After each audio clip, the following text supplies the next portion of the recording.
Bonjour à tous, c'est Alexandre Blondeau avec vous pour une autre vidéo à la racine des concepts.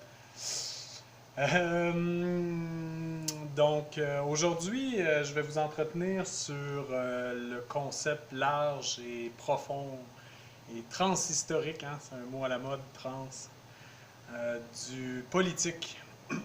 Donc les gens habituellement ont une idée très obtuse de la politique. Le politique, la plupart du temps, c'est une représentation de la démocratie. Puis la démocratie serait exercée par des gens qu'on élit. Et les gens qui sont élus sont nos représentants. C'est là qu'on doit saisir le concept de représentation. Quand on pense à la démocratie, c'est une représentation. Et une représentation, ce n'est jamais à la racine. C'est jamais un concept. Une représentation, c'est toujours quelque chose qui nous est vendu par l'avoir. Je ne m'étalerai pas trop longtemps sur la représentation parce que le sujet étant du politique. Donc, le politique et les représentants du politique élus servent d'écran de fumée à la tyrannie de l'avoir. C'est pour ça que je parle à juste titre, je crois, de la tyrannie du spectacle démocratique.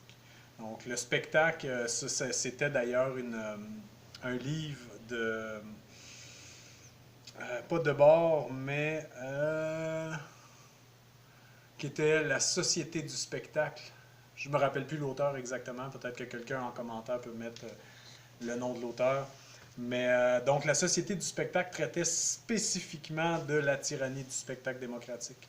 Donc aujourd'hui, les gens pensent qu'il y a des gens qui sont là pour diriger, puis faire voter des lois, etc. Donc les lois, la gestion, l'exécutif, le législatif ne sont là que pour permettre aux grandes corporations, moi j'appelle ça l'avoir, de s'exécuter dans le monde de façon réelle. Donc on a eu une domination formelle jusque dans les années 1930-1940. Donc on avait une domination monétaire formelle. Aujourd'hui, on a une domination monétaire réelle. Donc qu'est-ce que la différence? C'est que la domination monétaire aujourd'hui n'a plus besoin de son antécédent pour se réaliser dans le monde. L'antécédent de la domination formelle, de la domination réelle, c'était les codes moraux, entre autres. Donc, on ne pouvait pas vendre la chair, on ne pouvait pas vendre le sang, on ne pouvait pas vendre les enfants, on ne pouvait pas vendre des choses qui étaient, entre autres, qui exploitaient la femme, contrairement à aujourd'hui. Aujourd'hui, c'est facile de vendre, d'acheter, par exemple, de la pornographie. Ce qui ne se pouvait pas dans les années 20, ou ce qui se pouvait, mais de façon très marginale. Donc aujourd'hui, c'est correct. Il n'y a aucun problème à ce qu'on vende le corps des femmes, le corps des hommes, sous des médias vidéographiques. Donc c'est ça la domination réelle. La domination réelle, c'est que tout est vendable aujourd'hui. Dont la démocratie. Donc la démocratie va à celui qui a le plus d'argent pour se faire élire. Un des meilleurs exemples qu'on a au Canada, puis aux États-Unis, c'est Trump, Trudeau. Donc, Trudeau est là parce qu'il y avait les appuis des puissants, parce que lui-même est un descendant de puissants. C'est tout. Après ça, on peut creuser, on peut analyser, on peut décortiquer autant qu'on veut, mais les représentants aujourd'hui démocratiques ne sont là que pour appuyer ceux qui sont les réels décideurs, qui sont les possesseurs de capitaux. Donc tout ça, c'est de la surface, puis ça m'intéresse peu parce que je sais que tous ceux qui sont là ne sont que des geôliers, ne sont que des gardiens de prison.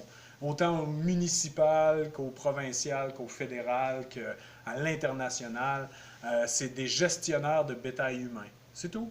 C'est tout. Il n'y a rien de plus, il n'y a rien de moins. C'est pas des gens qui sont là en se disant « Ah, je vais comploter, je vais faire le mal, je vais en finalité gérer le monde comme qui est géré aujourd'hui, c'est-à-dire tout croche. » Quand on voit que la pollution n'a pas diminué ni cessé depuis les années 60, alors que tout le monde aujourd'hui dit environnement, environnement, vert, vert, etc., alors que c'est de pire en pire. Je veux dire, à un moment donné, il faut arriver au constat radical. Il faut arriver au constat à la racine que plus il y a de Greenpeace, plus l'environnement se détruit, plus il y a de poison qui est disséminé un peu partout, chez les humains, dans la terre, etc. Donc, qu'on légalise la marijuana cette année n'est en rien un avancement de l'humanité. Je veux dire, c'est poison pour tout le monde. Allez-y, prenez-en. L'alcool ne suffit plus à gérer le bétail humain. Bon, il donne un poison supplémentaire, puis c'est tout. C'est tout. Que ce poison-là soit pire ou moins pire, je m'en fous. C'est juste qu'aujourd'hui, on le décloisonne en tant que factum essentiel à la marchandisation, au capital. Un capital arrive à buter aujourd'hui sur la planète. Alors, le capital doit être en croissance infinie, mais la planète est finie. Donc aujourd'hui, il faut développer tous les derniers marchés encore à développer, dont celui du cannabis. C'est tout. Donc ça, c'est de la surface. Donc la racine qui m'intéresse, c'est le démos. Donc les gens pensent que la démocratie, c'est je lève la main, je vote. Non, ça, c'est de la représentation fallacieuse qui t'occupe pendant que les vraies tractations se font en arrière, pendant que le grain s'échange contre la sueur humaine. Hein, c'est comme ça que ça marche, là. Que la surface que tu votes pour que celui qui sue puisse avoir des bébelles en échange de sa sueur, on s'en fout. Je veux dire, ça, c'est de la législation qui, encore une fois, sert le capital. Ce qui nous intéresse, c'est comment se fait-il qu'on est passé de communauté de l'être, où ce qui était central, c'est l'être communeux, donc l'être qui permet au croître humain de s'autoproduire. Comment se fait-il qu'on est passé de cet état d'être-là vers une chosification absolue de l'humanité? Donc, l'instant critique dans la culture gréco-hellénique, c'est le passage du génos, de la gens, de la souche communeuse, à la démocratie, au démos. Donc, comment on a passé du génos au démos? Puis encore là, il faut cesser de voir les complots, puis les méchantes personnes qui seraient mal intentionnées, puis qui auraient fait passer du génos au démos. Non, c'est pas ça qui se passe. C'est une consommation transhistorique de l'avoir. Donc, il fallait à un moment donné qu'il y ait une plaine fertile de graminées dans le bassin macédonien pour qu'à un moment donné, des individus, des gens se mettent à stocker. Puis le stockage a permis, en apparence, c'est toujours de l'apparence, c'est toujours un spectacle, a permis en apparence de sauver des vies qui autrement, des vies d'enfants qui autrement seraient morts de faim. Parce qu'il n'y avait pas assez de ressources de naturalité accessibles, non stockées, pour nourrir ces enfants-là. Bon, ce qu'aujourd'hui, on doit prendre conscience, c'est que tous les enfants, par la pleurniche, parce que ça reste de la pleurniche, puis je ne m'étendrai pas là-dessus, mais quand une communauté de l'être perd un enfant et trouve ça malheureux, on est dans la pleurniche. Je veux dire, on peut aujourd'hui, avec nos représentations débiles, trouver ça triste, mais de le vouloir sauver à tout prix, c'est là que l'erreur se situe. Quand on cherche à sauver à tout prix des vies humaines, puis qu'on focus sur à la loupe sur une temporalité définie puis des individus définis.